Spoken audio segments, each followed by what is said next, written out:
Good afternoon, everyone. Thank you so much for joining us at our next virtual masterclass. My name is Jennifer van Riet. Welcome to the next subject in our series. And again, my co-presenter, Jane, almost needs no introduction in our field. She's a well-respected facilitator and coach. Today, we welcome Pierre, CFP, that's Certified Financial Planner, and Wealth Manager at Citadel Investment Service, to our conversation. Thank you so much for joining us, Pierre. Jane, great Thanks, to see you. Over to you. Hi, everyone. Hi, thank you. Thank you, Pierre, for joining us. And thanks for your very kind introduction, Jennifer. So I think, as Jennifer and I have said in our previous webinars, this is not our normal day job. This is not what we're used to doing. Jennifer is normally sourcing candidates for people and tracking down the people that other people can't find. And I am normally training companies on how to hire the right people, doing competency-based and other interview skill type training. So the reason we're not doing that is because times are changing for all of us. And we're really hearing our clients and our friends and candidates saying, sure, this is a tough time. This is a new normal, is the word that's going around. And there's a lot of concerns on people's hearts. And one of the things that is a concern for people is finance at a time like this. So either people have a lot of finances and they're thinking, how do I best invest at this time? What choices do I make? Or for most people, I think there's a lack of finance and people are concerned about, how do I save? How do I make prudent decisions during this time? How do I survive this time financially? So I know, Pierre, that you're able to cover all of those types of topics. And in our own experience, I know you come from a very well-known company, being Citadel. And I know that The Economist forecasted the things that are happening now. So yeah, so you come from a good place there. And I know, in my working experience with you, I know that you're somebody who's very ethical, who's very trustworthy. And there's not always a lot of people out there in the financial world. Sometimes it gets a bit of a bad rap for the people who aren't so ethical. So I'm really grateful to be able to speak to someone who I know from experience is someone who really cares about the individual and how to make the best decisions for them. So thank you again for joining us today. And the reason we're here, we all know, is because of Corona. And that's what's caused the situation that we're in right now. So Pierre, maybe you can just start off by sharing with us what you see as the impact of Corona on investments. Yeah. Thanks, Jane. Thank you for the kind introduction. And Jennifer, thanks for the opportunity. Really looking forward to our time together. And hello, everyone. Great to be together. Jane, thanks. I think it's an important question to start off with. As you said, there's so much negativity in the media already around Corona. We definitely don't want to go down that path in this discussion and just focus on the negative. But I do think it's a very important starting point because it's such a big event and it's such a significant event that has happened. I think for some of our listeners, they might be very involved in the markets and follow the markets every day and know exactly what's going on. For others, they might only really find out, when they see their next retirement annuity statement or pension fund statement. It might come as a little bit of a shock. So I think the starting point is really just to say, where are we now?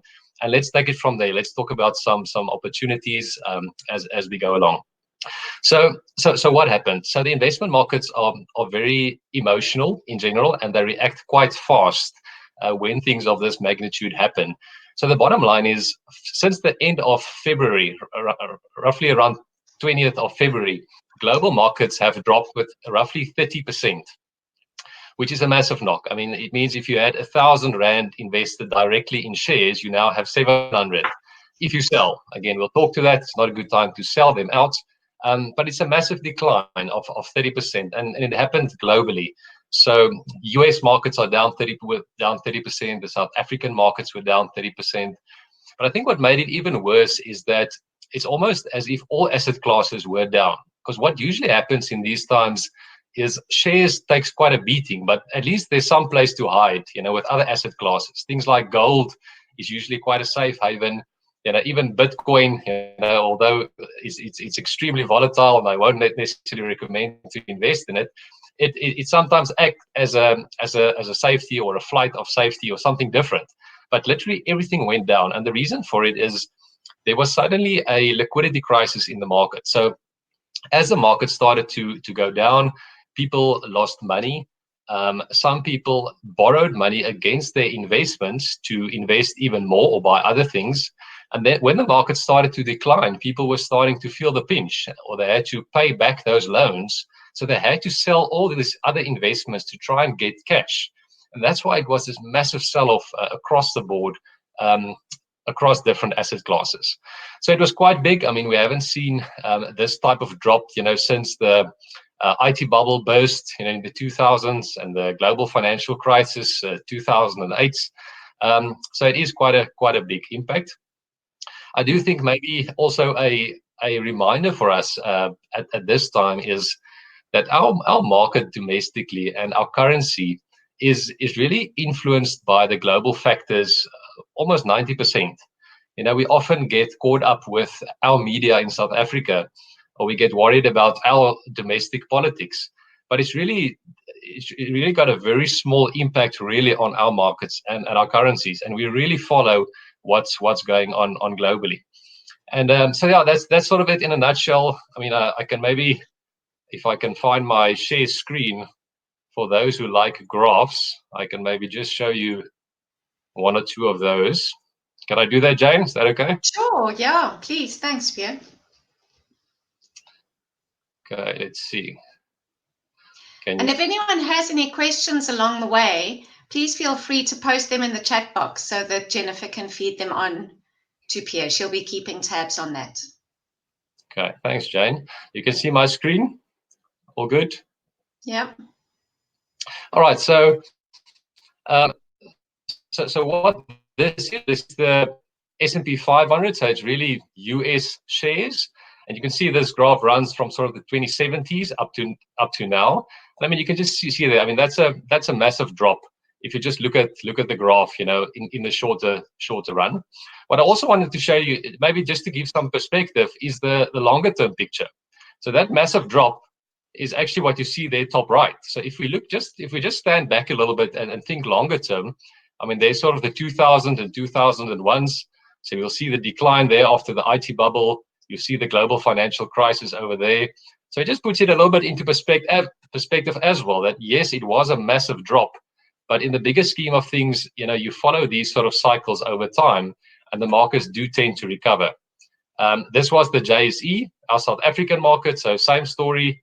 There you see quite a big drop over there. And again, if we look longer term, doesn't look that bad, does it? I mean, it's I say it lightheartedly. It's very painful for investments, but I think we do need to keep perspective and sort of step back and look at these natural cycles sort of over time. And again, just to show you that we don't operate on our own. This is all emerging countries. So we are obviously an emerging country as South Africa. So is the Latin Americas and Asia's and so on. And just to show you that everything went down together. It's not our domestic factors that has a big impact on our market. If the globe is worried, every emerging market is sold down, and same with the currencies. There you can see the exchange rates. You'll see the Russian ruble, Brazilian real, Indian rupee. It's just the Chinese that's sort of keeping things together, but all the rest sort of depreciates with it. So important to remember that in terms of how we move with the markets. Yeah, very helpful to have that perspective, Pierre, and that long-term view, because I think in these situations, it definitely feels like, I think there's a sense of panic and a sense of, this is a once-off. This is, and it is a once-off in terms of being a black swan event. But it is good to kind of stand back and say, hang on, there have been dips before. And hindsight is always the easier way to look at things. But I mean, I don't know, what are the lessons that you think we can learn from a situation like this in terms of how to view investments or how to view our finances? Maybe not things we'll all be able to put into practice right now, but we do see that these things happen over time. So this isn't the last time that something like this might happen, Yeah, thanks, Jane. Yeah, I think a few things comes to mind. I think one thing we definitely believe at Citadel is that the future will always surprise us. The very famous Warren Buffett, one of the most famous investors in the world, he said that we must become fearful when others are greedy, and we must become greedy when others are fearful. And it's very contrary to our normal human response. Because what he meant with that is when the markets are in this upward phase, in all shares are going up. Sorry, that was my fault. Like, what not to do on a webinar? Leave your phone. Not put your phone on silent. I missed that reminder. Sorry about that. That's a great lesson. Yeah, so, and I think, what Warren Buffett obviously refers to is that when the markets are in this upward phase, and you saw in those previous graphs, I mean, the global markets have been going up for about 10, 11 years. So, equities are going up, people are feeling wealthier. And it's very normal to feel like, man, I want to jump on this bandwagon. I don't want to miss out on this party. And then we sort of jump in too late. We want a piece of this action and we jump on too late.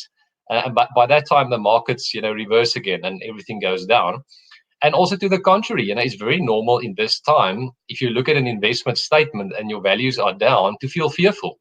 You read about COVID-19, all the media is negative.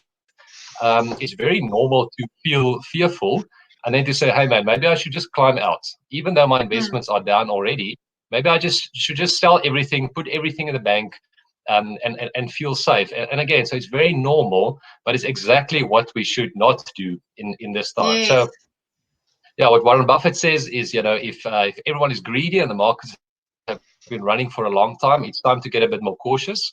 And when people are fearful, like now, it's, you use the word greedy, maybe you can just call it opportunistic. But the point is, when everyone else is fearful and everything is falling around us, it presents wonderful opportunities. And we're going to probably touch on that a little bit later as well. So I think, we can plan our lives and we can do economic forecasts, but there will always be things that we cannot foresee. Before COVID-19, it was Donald Trump and China and their trade wars that took center stage, and then suddenly, you open up your eyes and there's COVID and these markets are down 30%. And I think, Jane, you alluded to it. We're not just talking here about viruses or global wars or things of that magnitude, but things change in our personal lives as well. We might lose our job. Our industry might change. Artificial intelligence, is becoming, a bit of a problem in, I guess, in a lot of industries. Where there might be extended illnesses. So things happen in our lives. And I think the point is that we need to plan our finances around it so that we can buffer ourselves to some extent if these things come. Whether that means building up a emergency fund, some cash to carry us for 3 to 6 months of our living expenses. It's such a cliche in financial planning to say have an emergency fund, but I think it's just times like these where you sort of really feel it. Sure. Or whether that means not borrowing too much money. When things go well, we can be tempted to buy more things and borrow more money. But I guess it's to do scenario planning and always ask ourselves, when things go well, what if I lose my job? What if my industry changes? What if interest rates goes up by 5%? Will I be able to service my debt?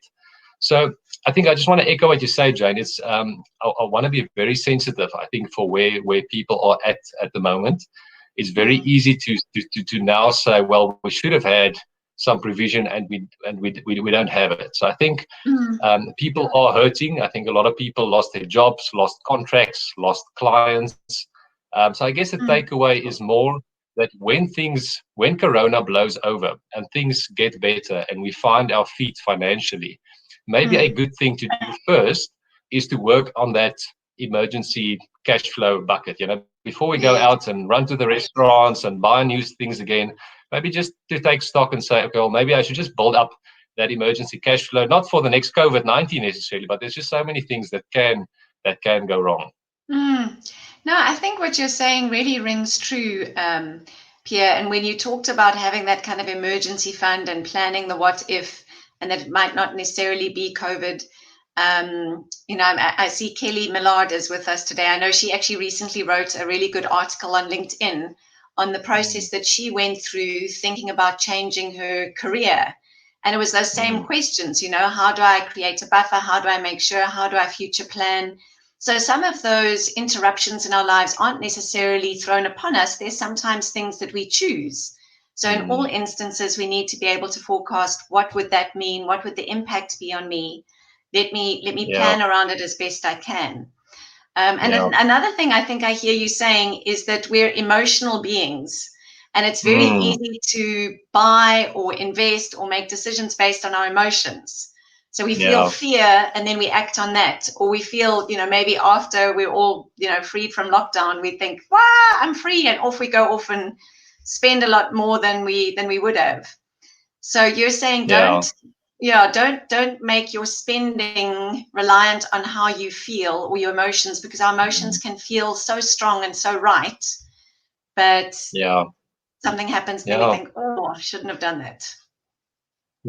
And again, there's a place to buy a nice car and to buy a new house and to buy some luxuries. I think it's just about priorities, just to make sure before we do all those things that the sort of basics are covered. We've got a bit of emergency fund. For the breadwinners, we've got some life cover in place, to look after our loved ones if something happens to us. It's a grudge buy. No one wants to, no one wants to have that on their income statement as an expense. But it's just putting the important things in. It's like building a house, making sure the foundation is in place and the walls, and then we can put on the roof and the nice things, that we can travel and do the nice things. But just priorities, I guess. No, sure, makes complete sense. Makes sense, but sometimes really hard to do, really hard to practice. Very difficult. No, very difficult. No. And maybe, Pierre, sorry. No, I mean maybe. Okay, you go. Go for it. So no, maybe maybe we can just on that note just also mention a few, because we want to be proactive now. Again, as I said, the purpose of the discussion is not to all do doom and gloom and put our heads in the sand and just say, oh, I should have had all these things in place, but I don't. What now?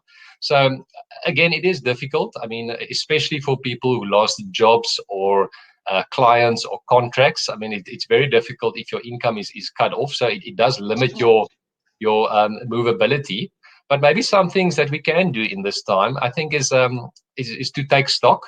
I guess the temptation is always to sort of put your head, as I say, in the sand and say, oh, I just wish this blows over, and then I'll watch my finances again. But maybe it's a good time to take stock and say, it doesn't matter how bad it looks. Let me just sit down and let's do a budget together, by myself or with my loved ones, and let's just see where we are at now, because it's very difficult to go to a certain place if we don't know where we are now. It's like when you look at a map, you need to know where you are now before you can figure out where you want to go. So, so I would say to take stock and really sit down, draw up a budget together, and just really look at it. In terms of bond payments, bond installments, I know our South African banks are not as friendly as the UK banks yet, but you can go to your bank and ask them for a payment holiday, which will mean that you only pay the interest on your loan for a while and not the capital. It will provide some relief. And again, as I say, they might say no, but it's definitely something that you can try.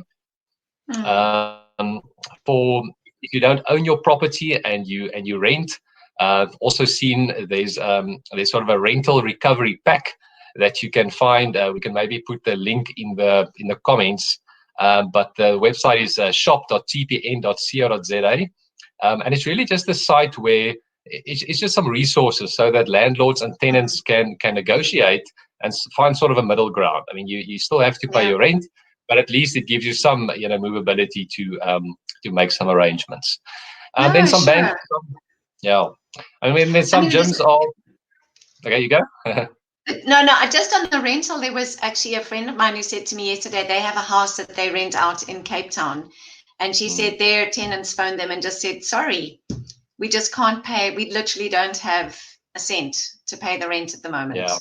We're paying our employees and so I think a lot of people are in that situation.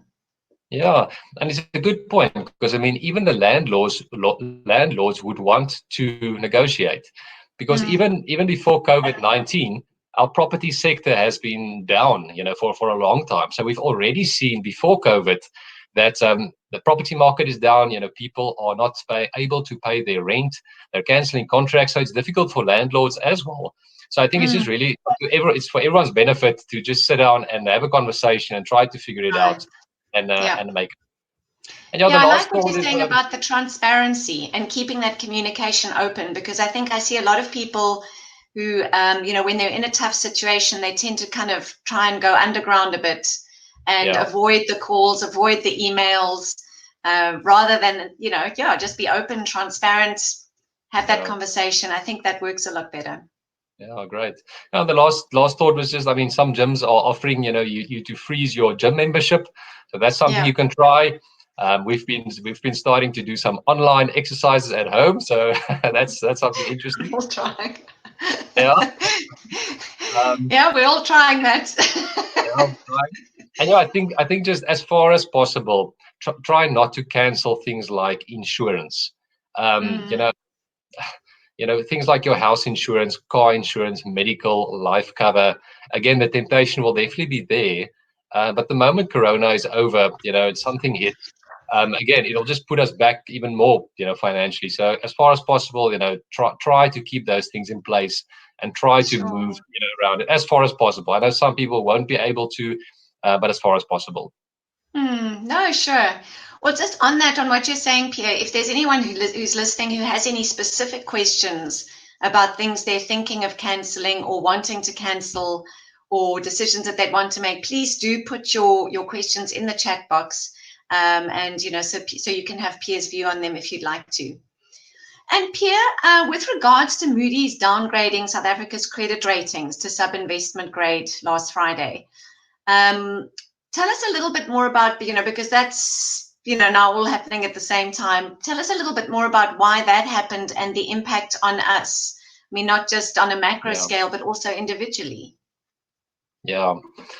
Thanks, Danielle. That was it's been coming for a long time, but I mean, it's interesting how with all the COVID, communication going around, it was almost, sort of slipped between the media pages almost. But I think, as I say, and it's been coming for a long time. I mean, the other rating agencies, Fitch and Standard & Poor's, they downgraded us to sub-investment grade, almost 2 years ago already.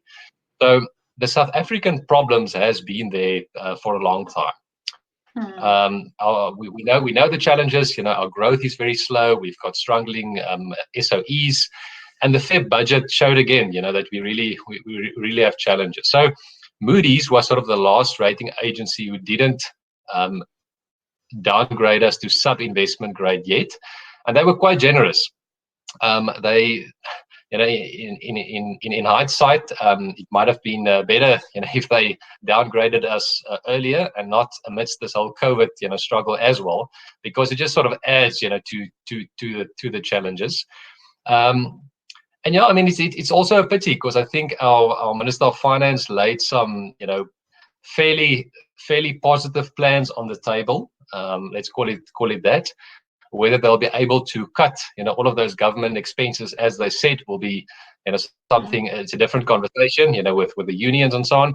But at least there's good intention. There's sort of a good plan to go ahead, and it's just unfortunate, amidst all of that, that we get the downgrade now. But it's been coming for a long time. I mean, our financial indicators. I mean, there's some countries.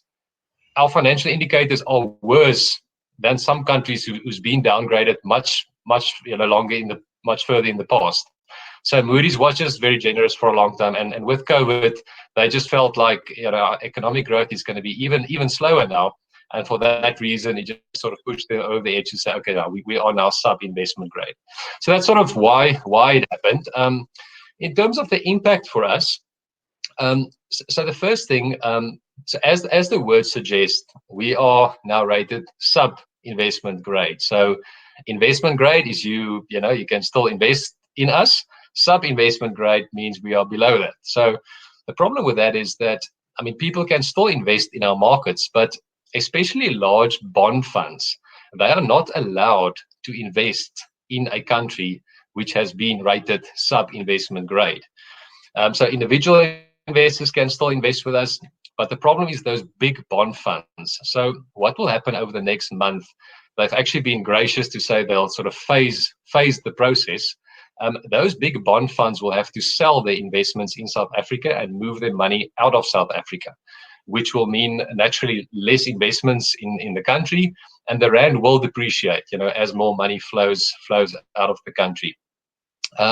So that's sort of the first one, that we're going to be excluded from this world government bond index, and that money will flow out. Another impact will be, we are now perceived and more risky. So if I go to the bank and I'm perceived by the bank as a high risk client, they will charge a high interest on my loan, right? And it's the same with governments. So our government needs to borrow money to fund this shortage, this budget shortage that we read of, in the papers. But now the problem is our price just went up. So the interest rate that our government will have to pay to borrow those funds in the future has just gone up. So the interest they will have to pay, went up, and it's obviously going to make it more difficult. It's already tough to repay debt and run the budget of the country. So to that point, it made it a bit more difficult longer term. I do want to, as I say, I'm very hesitant not to be all doom and gloom. It's very, very easy to go down that route. So on a slightly more neutral point, some countries like Brazil have actually, their markets have actually went up and improved since they were downgraded to sub-investment grade. And the reason is it's almost as if people are sitting at the edge of their seats to wait for this downgrade. Everyone knows it's going to come, but the moment it's there, it's almost as if, okay, now we know what we work with. It's almost like a sigh of relief. We've hit rock bottom, and from there on, you can only go up almost. So yeah. I'm not saying the markets will explode tomorrow. I'm just saying there has been situations where even in a downgrade situation, it's really sort of the start of a new dawn, if you may, to start growing. Yeah, that's an encouraging outlook. I'll hold on to that. Thank you, Pierre. Yeah. And then further, I think that there's a what will also help is there's a lot of reserve banks around the world that's pumping in a lot of money into the system to keep liquidity going and the bank system working. So the moment the COVID fears blows over, all of those influx of cash flow will definitely help the markets to recover. Domestically, we had a 1% interest rate cut, so I think that'll help people a little bit, with their bond payments and their loan payments. So I think if you throw all of these into the mix, global stimulus, lower interest rate, COVID-19 fears, blowing over, there's definitely opportunity for our markets to pick up a little bit. So yeah, not good being sub-investment grade, not a surprise, but it's not the end of the world. There's definitely opportunities still. So if you, Pierre, if we kind of talk to you as Pierre, what decisions do you think you want to make from an investment point of view and from a financial planning point of view, just that we can kind of bring that home to a real life example of what people can do? Of course, everyone's in a different situation, but just some ideas from a personal perspective. I think maybe back to an earlier point, if you had investments before this 30% odd decline that we talked about, don't sell them now. It's really the worst. It's really the worst time to sell those investments. The decline, the majority of the decline happened already. Now it's really just a time of riding the wave and waiting for the recovery. There's a saying that if you're in a room and the lights go off, the last thing you should do is to start running around, because then you bump your head against everything. So when the lights go off and things are dark around us, like where we are now, it's sometimes just good to stand still, wait for your eyes to adjust, and then you can sort of chart the course and decide, okay, so what's next? So the worst thing to do now is to panic and sell investments and to put everything in the bank, because what happens the moment COVID blows over, and the markets pick up, you feel like, man, I shouldn't have everything in the bank, and then you miss that fast recovery in the markets. So again, it's back to Buffett. Everyone is fearful now, and that's very normal to go that route. We have to try and not go that route. I think for people yes, I was who actually speaking. Sorry, I just wanted to say I was speaking to my dad yesterday, who's he's 80, but he's been an investment analyst and economist all of his life, and he totally was saying exactly what you're saying. He said he's having a lot of financial advisors telling him he should sell now, and he doesn't think so. So you and my dad are on the same page, and I trust my dad. Yes. I'd love to also just make a quick mention there, Pierre, at this stage, that we have seen a powerful response into trust in South Africa from our billionaires who have been donating billions as the day has gone by into our Solidarity Fund, which the South African Solidarity Fund, which will hopefully our economic status going into the future. What's your opinions on those? Yeah, I mean, it's wonderful to see that. I think it's been it's almost it's been a bit discouraging, I think, over the last few years to see, for me as a wealth manager and talking to a lot of clients, to see a lot of money flowing out of South Africa, and for people immigrating because they're worried about our future. And I think it's wonderful to see that there's still trust from individuals who's very smart businessmen. I mean, let's not underestimate their business savvy. They are very smart businessmen, and they are backing the country. It's definitely not doom and gloom. I mean, we have big problems, yes, but I think there's wonderful opportunities in South Africa. Whether you're a salaried employee or whether you're an entrepreneur. I mean, globally, there's a lot of competition. There's a lot of people who's fighting for the same bone. I think there's a lot of opportunity in South Africa. Yes, it's very dark now, but I think as we saw on those graphs in the beginning, the world goes through cycles. I definitely think we've got a proper leadership team. I think we've got a proper president with the team around, making proper decisions. I think in this COVID time, I think hats off to them as well for making fast decisions, which I think will have a very good impact on us. So no, it's wonderful to see, Jennifer. I agree with you, and I think if we can all back South Africa, I think it can definitely look rosy in the future. It's got to be a slow journey. We have to be realistic about that, but definite opportunity. Thank you. Right. So, and Pierre, I think I was sorry, I think I interrupted you when you were talking about your view on not selling. You were going to say something else, yeah? Yeah, and then maybe just a bit more practical. I mean, we've got different listeners or viewers. So I think for someone who's building up towards retirement and perhaps making monthly contributions in a retirement annuity or pension fund, just continue with that. It's actually wonderful to continue with that. There's a principle called rand cost averaging, which says if you just put in let's take 1,000 rand. If you put in 1,000 rand every month, now that the markets are down, you are buying much more investments with that same 1,000 rand than you were able to buy 2 months ago. So if you do this over time, it's just a wonderful way, to get to retirement. I think for individuals who are retired already or drawing an income from a portfolio, I think it's very important to have sufficient protection in the portfolios. There's different ways to do that. Things called protected equity and bonds and income funds, which we can touch on if we have time.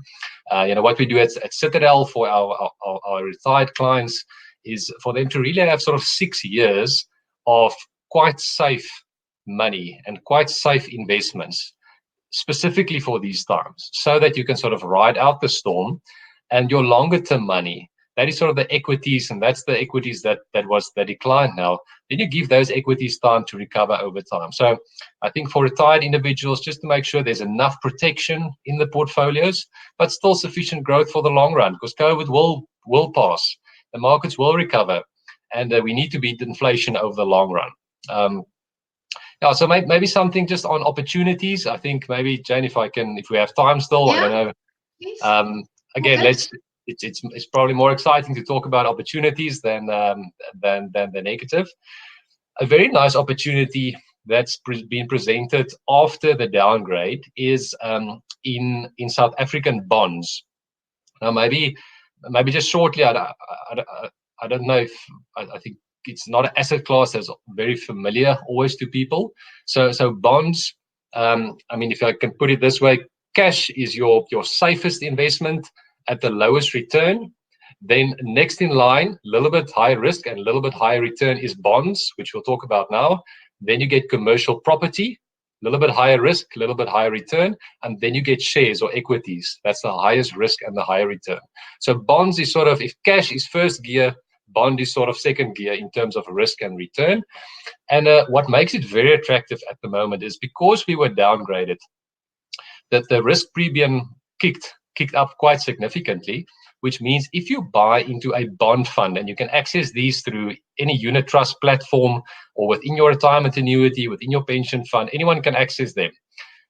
If you buy into bonds today, you're sort of looking at a 10-11% return going forward per year, which is very healthy given where the world is at. I mean, if your bank will give you 4%, in a money market, for example, to get sort of a 10-11% return, not taking on too much higher risk is very attractive. I mean, global investors, they lick off their lips for investments like that. I mean, if foreigners, if they invest the money in their banks, they're getting sort of a 0.5% return.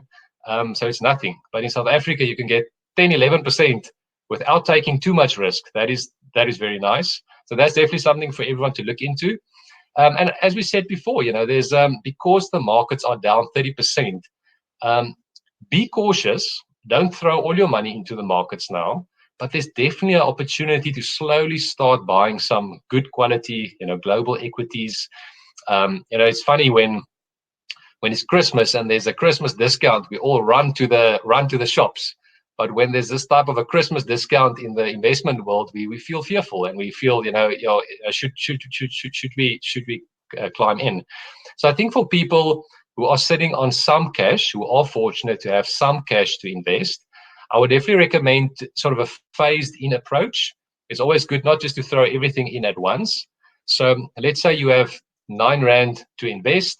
A good approach is to say, let me start with 1/3 today. Let me invest 3 Rand of that 9 Rand today, and maybe buy some good quality global equities, at the great discount that I'm getting it now. The next 3 Rand, I might invest sort of 2 months from now, and the last piece somewhere in the future. So by doing that, at least you're getting the good prices now.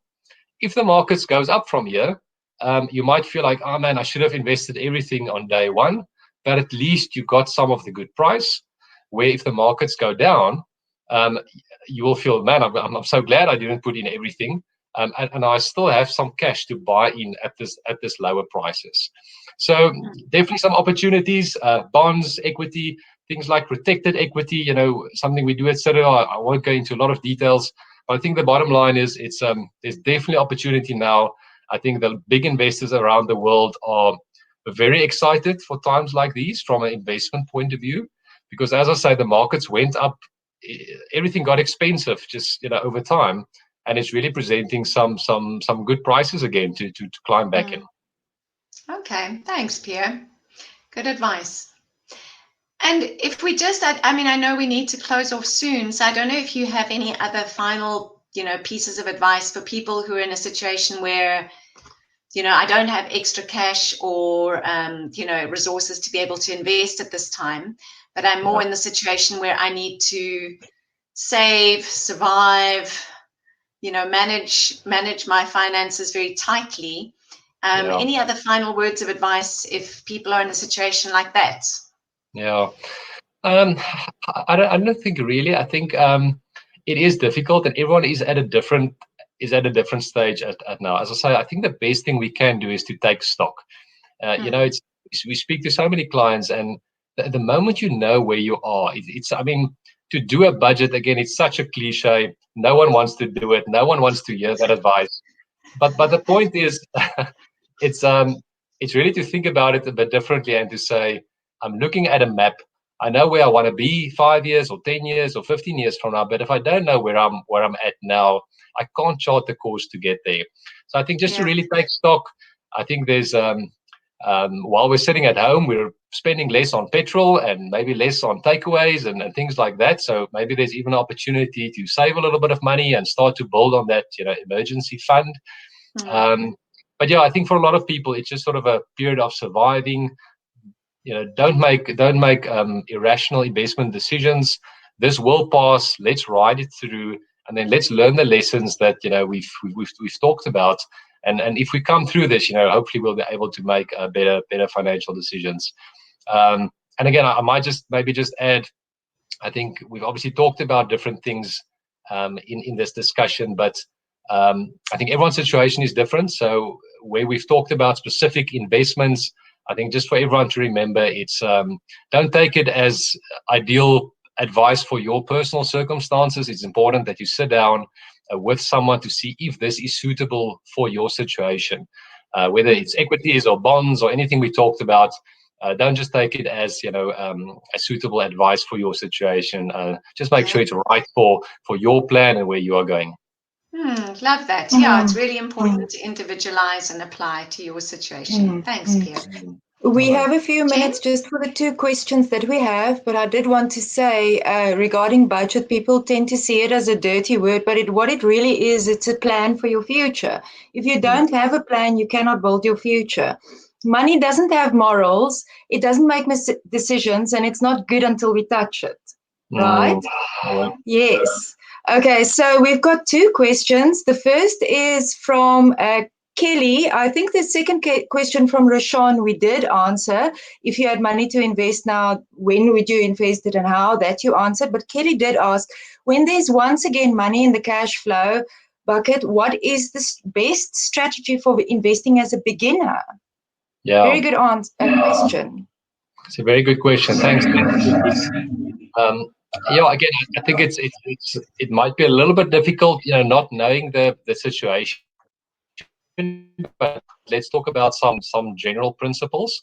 I think the wonderful thing is that the investment markets have become very open and very accessible for everyone. So whether you are investing 300 Rand per month or whether you are someone with a lot of money, in most cases you can actually access the same type of investments, which is quite exciting. So Kelly, you're not knowing the situation. For someone who's employed with a salary, it might make sense to contribute to a retirement annuity where you can deduct quite a large portion of what you contribute in that retirement annuity. You can deduct that from tax every year, so that's a nice tax benefit. Again, very difficult not knowing the circumstances. In a retirement annuity, you're getting the tax benefit, but you are restricted a little bit to South Africa, to the sense that retirement annuities are only allowed to invest 30% of your money offshore. And I think as we've said, South Africa, we love our country and we do think it's going to get better, but growth is quite slow. So maybe something one can do alongside that. So you have your tax benefit with the retirement annuity, maybe split the funds, is to do a discretionary investment. You can do it in a tax-free investment plan, for example, where the growth is tax-free. Or you can even, on a platform, buy a global unit trust. You can literally, as I say, you don't need a lot of money. You can, with small amounts of money, you can own global shares. So I think it's wonderful for everyone to access. As I mentioned, Kelly, if you're building up towards retirement and a bit younger, you can definitely buy sort of equity funds over time. You don't have to be all conservative. As we said, there's some great discounts now. So that's maybe some general, very, very general ideas, not knowing the situation. But yeah, Kelly, and to everyone, I mean, very, very welcome to send me a email if you have more specific questions. Shall we put the email address in the comments, or must I just sort of read it out, or what works best, Jennifer? So let me put it in the comments in a moment. Yes, absolutely. Okay. So Kelly, very, very welcome. Yeah, just send me an email and we can talk more detail when I understand your situation. Okay, thank you very much for that. So we're about done for today. I wanted to let our listeners know that Jane and I have actually made our arrangement a more permanent arrangement. We're very happy to introduce you to Touch Base, which is where we'll be sharing these masterclasses, these virtual events from now on. We've got a Facebook page that's just about to go live. We're going to put this conversation and the one following on Friday on the Touch Base platform, and we'll be sharing it from there. Pierre, thank you so very much for joining us. Your advice has been absolutely invaluable. Thank you again for performing this public service and giving us the best advice that we could find. I feel much more calm about my financial situation than I did this morning. I'm glad. Thanks, Jennifer. Yeah, Thanks. thank you, Pierre. I mean, Pierre's actually frozen for me at this stage, so I'm assuming he's not frozen for the rest of you. So I'm looking at his last expression there, but I'm glad he can still hear you. That's great. Yeah. So thank you, Pierre. Really, really appreciate your time, your insights, and the effort that you've put into sharing expert advice and, you know, the advice that you really believe is best for people at this time. Pleasure. Thanks, Jane. Thanks, Jennifer. So yeah, very excited about Touch Base. It's our Facebook group, and so we'll have a recording of this webinar on the group. So for those who couldn't make it today, I know a couple of people said to me, you know, they'll have to probably go back to the recording. Then that's where that will be. Absolutely. So thank you again, and have a wonderful afternoon.